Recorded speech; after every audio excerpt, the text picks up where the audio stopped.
You're listening to the Dead Presidents Podcast. And this is the top 5 most embarrassing personal moments. 5, we're about to take a dive. 4, in the presidential lore. 3, who will the top 5 be? 2, we're about to tell you. 1, let's go without a gun.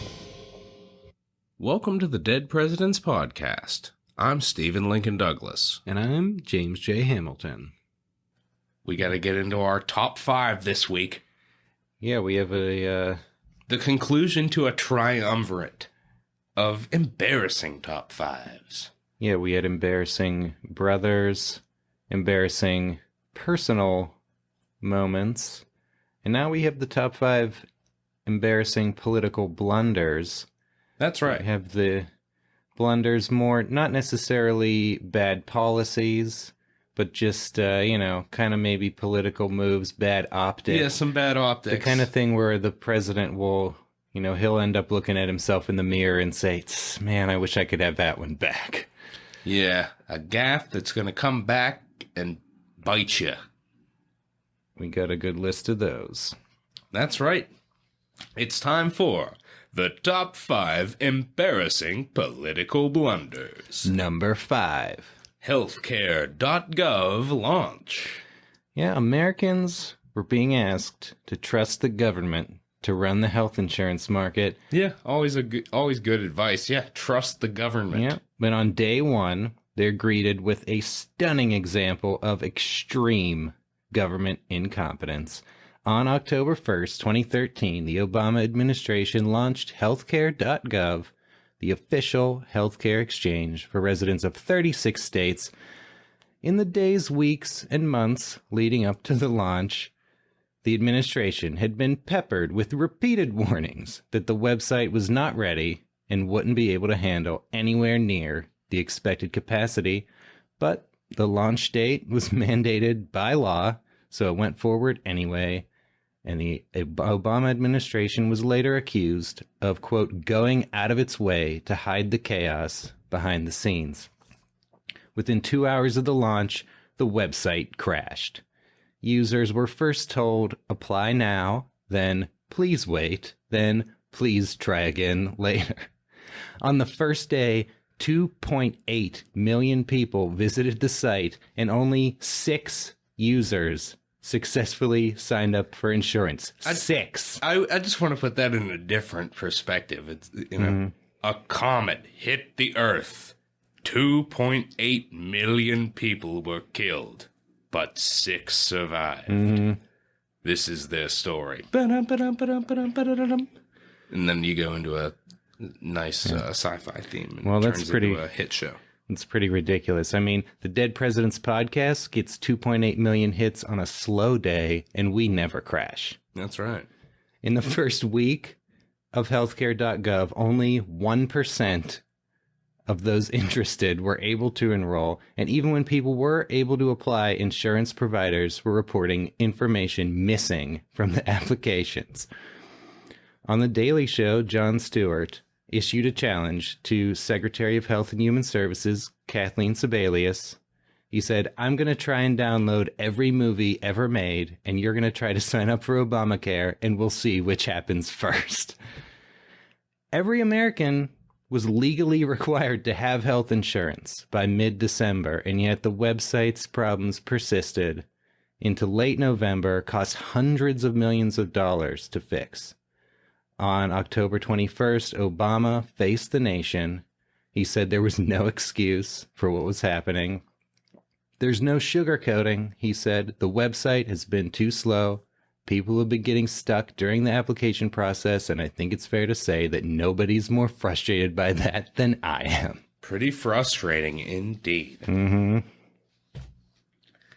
Well, that's going to bring us on around to the top 5 embarrassing political blunder. Number 4. The malaise speech. Say, Jim, how about a bag of malaise potato chips? Jimmy Carter never actually used the word malaise, but that was how the press labeled his most famous speech as president, which has been called, quote, perhaps the most politically tone-deaf speech in modern American history. In 1979, the nation was suffering from a stagnant economy, high inflation, high unemployment, and an energy crisis visible in long lines at gas stations. Things aren't too great. No. You got a lot of small businesses closing down. Things aren't looking too swift at home. So at the last minute, Carter cancels a planned Independence Day address to the nation and disappears from the public eye. 10 days later, he reemerges to give the nation a very uninspiring pep talk. He said, quote, "The threat is nearly invisible in ordinary ways. It is a crisis of confidence. It is a crisis that strikes at the very heart and soul and spirit of our national will. We can see this crisis in the growing doubt about the meaning of our own lives and in the loss of a unity of purpose for our nation. The erosion of our confidence in the future is threatening to destroy the social and political fabric of America.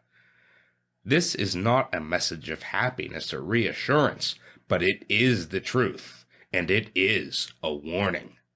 He went on, and went on in vain. The Boston Globe said, "Today the Malay's speech makes for agonizing listening, perhaps the slowest 33 minutes on YouTube." Vice President Walter Mondale had advised against the speech, arguing in a heated meeting that the crisis in confidence was not among the American people, that it was in our own leadership, and that we had to be careful not to appear to be pointing the finger at them rather than at us. Now, Jim, initially the speech was actually pretty well received. In the immediate aftermath, Carter's poll numbers bounce up a little bit.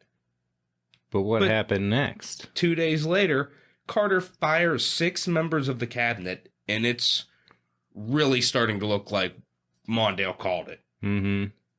Carter's speechwriter, Hendrik Hertzberg, said, "I do think people were ready to follow in those first days after the speech.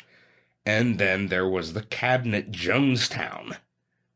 And that's where everybody started to turn against Carter." Thomas DeFrank of Newsweek said, "Wholesale sacking of cabinet officers usually comes off as desperation, and I think that, plus the speech, it all contributed to the notion of Carter as a floundering leader. I think from that time on, the feeling was that Carter was on borrowed time." Carter's approval rating subsequently tanked, and within months, he was challenged for the Democratic nomination by Ted Kennedy, who got almost 40% of the primary vote. No incumbent since has faced a serious primary challenger. The Republican nominee Ronald Reagan took on a much different rhetorical tone, referring to America as a shining city on a hill. And he would go on to destroy Carter in the general election, winning the Electoral College 489 to 49. Those are Obamacare numbers. Yep. Yeah, I mean, Carter may have been right that there was a crisis in confidence, but it's the leader's job to inspire confidence, and he was doing the exact opposite of that. Exact opposite of that.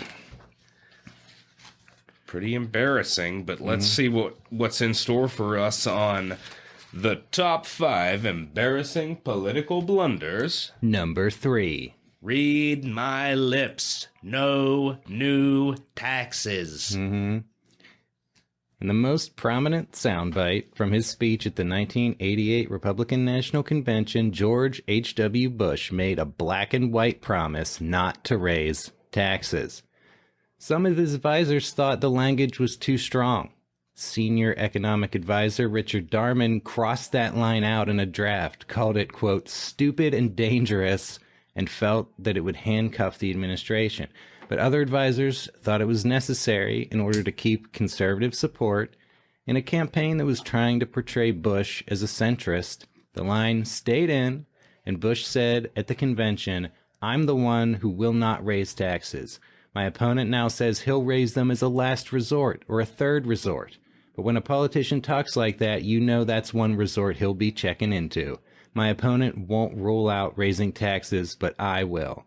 And the Congress will push me to raise taxes, and I'll say no. And they'll push, and I'll say no. And they'll push again, and I'll say to them, read my lips. No new taxes.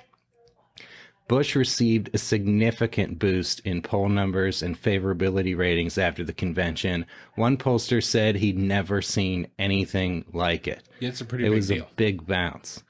Bush won the election, but then by 1990, the nation was in a bit of a recession. You got slow economic growth. It's resulting in an increased budget deficit, and the law required harsh, mandatory spending cuts if the deficit was not reduced. And now Bush is caught between a bit of a rock and a hard place. Yeah, he's in a bad situation here. I don't think he realized how bad. Yeah, well, they were counting on, the high growth of the Reagan years. It started to slow down a bit, and they're getting crunched on the budget. Now Bush's advisors are feeling like they're going to have to compromise on taxes.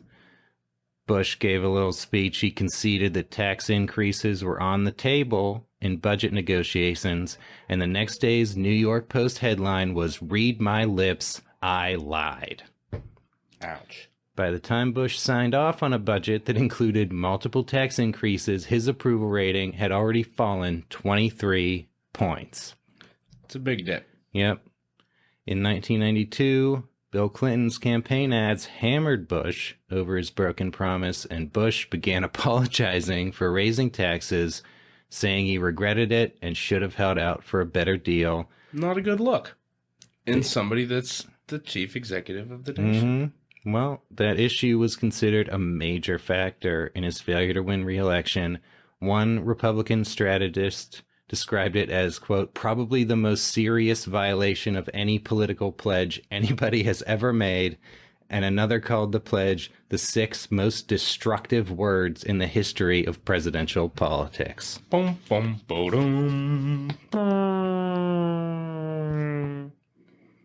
And that leads us on to another string of words. Yep. That stand in the lexicon of American presidential history. Yep. As we proceed to the top 5 embarrassing political blunders. Number 2.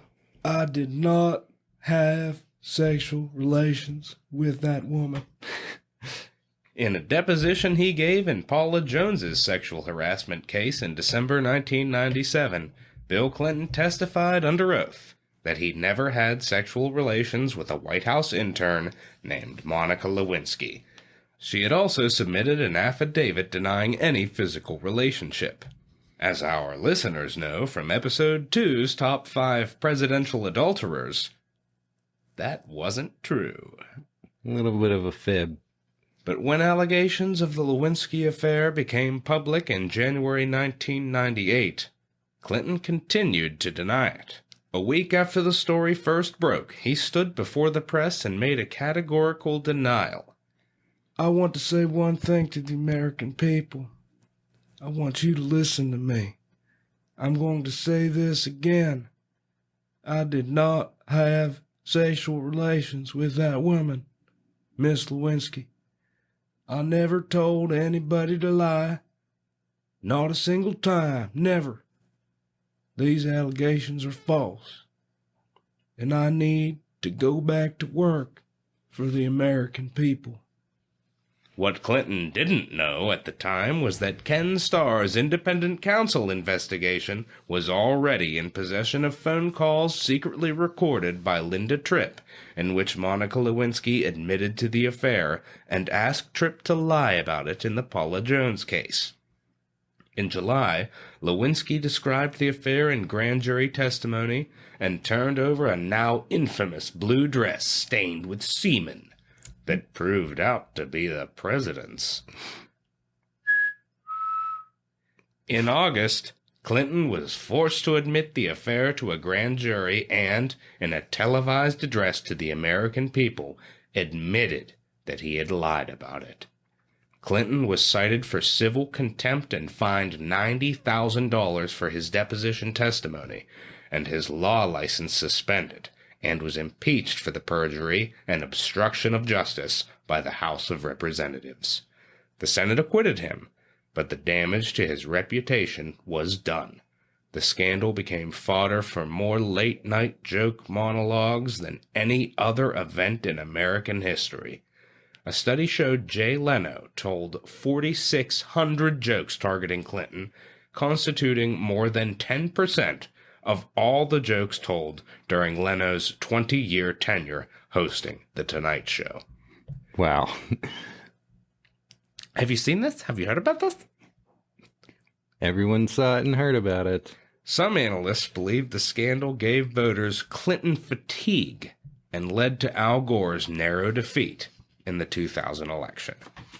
It was a pretty close one. Yeah, You gotta think that had an effect. indeed.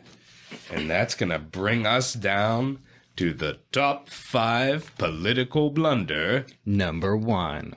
Mission accomplished. Yep. The U.S. invasion of Iraq began on March 20th, 2003. By April 9th, Americans had occupied Baghdad. And on May 1st, President George W. Bush landed on the aircraft carrier USS Lincoln in a fighter jet, posed for photos wearing a full flight suit, and gave a speech announcing that major combat operations in Iraq have ended. In the Battle of Iraq, the United States and our allies have prevailed. Now, Bush also said, "We have difficult work to do in Iraq, and our mission continues." But behind him was a prominent banner that said, "Mission Accomplished." When the Iraq War soon degenerated into a protracted and bloody insurgency, that banner became the iconic symbol of Bush's folly. It was mocked across the world, including on Saturday Night Live, The Simpsons, Arrested Development, Scrubs, and The Daily Show. Everyone's taking a bite out of him. You see, only 104 Americans had died in Iraq at the time of the Mission Accomplished speech, but more than 4,000 would die after it. In October 2003, the cover of Time magazine said, "Mission Not Accomplished." He could have come up with a better title. They should have put, like, bullet holes and stuff in the sign behind him and make it say misled. Yep. Well, I bet somebody did that, actually. probably. The Bush administration later... That sounds too good for me to have just come up with. Yeah. Sorry. The Bush administration later claimed that it had nothing to do with the banner, that it was the Navy's idea, and that it didn't refer to the war generally, but only to the mission of that particular aircraft. Oh, well, they were just having a personal party, that's all. The press secretary, Dana Perino, said President Bush is well aware that the banner should have been much more specific and said, "Mission accomplished for these sailors who are on this ship on their mission." But they would have had to pay for each letter. Yep. She said, we have certainly paid a price for not being more specific on that banner. Should have paid for each letter. The defense secretary, Donald Rumsfeld, had revised a draft of Bush's speech to remove the phrase, "Mission Accomplished." And he later said, "They fixed the speech, but not the sign." On his way out of the White House in January 2009, Bush admitted, quote, "Clearly, putting Mission Accomplished on an aircraft carrier was a mistake." Clearly. And it's rare that a president will outright admit to a mistake. Yeah, that's true. This one was pretty obvious. Now, Jim, we lived through 3 of these. So we could actually remember and comment exactly what was going on in the news at the time and how it was being handled on TV and all this and that. Yeah, I think this top 5 is, tilted towards more modern, given the more modern media and, how much the president is out there. Yeah. You may be wondering, No, where's our 45th president on this list? Well, as of the time of this recording, we're only, we're less than 6 months out from him leaving office. And, from a historical perspective, maybe too early to determine whether he ever made any blunders. or just to choose between them. Right. You may consider his entire presidency an honorable mention. Just But just as a blunder. In overall. terms of, an embarrassment. embarrassment, I think he's kind of constitutionally incapable of feeling shame or embarrassment. A special new term. Whether you love him or hate him, there were certainly many occasions on which he wasn't doing himself any favors. Yeah. Constitutionally incapable of feeling shame. Yeah. It's fun. But I mean, I don't know. In thinking about these things as we live through them, Clinton, we've talked about before we were younger when that was going on. So it was like, what? Mm-hmm. Yeah, that was pretty salacious. Yeah. And we were in high school with W. Yeah. I remembered for Obama, I had a stand-up bit where I was talking about conspiracy theories like the moon landing and 9/11 truth conspiracy. And I was like, do you honestly believe that, the same people who can't run a website can like pull off the fake moon landing or pull off 9/11 and keep it a secret? So, yeah, I mean, I don't know. I was always into the presidents and stuff. I don't recall any president ever getting so harshly lambasted as George W. Bush. Whether or not it was right, just from an objective standpoint, there was a lot of anti-Bush. mm-hmm. Yeah, it was pretty I, harsh. for one, like to keep things smooth. Mm-hmm. So you could call me an anti-Bush man. But then, yeah, Bush And got... the healthcare thing didn't.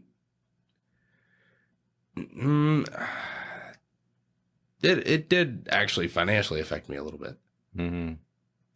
Well, it's just a terrible look when your kind of party is like, hey, the government can take care of things. The government should have more control over the healthcare industry. And then look how it happens. Yeah.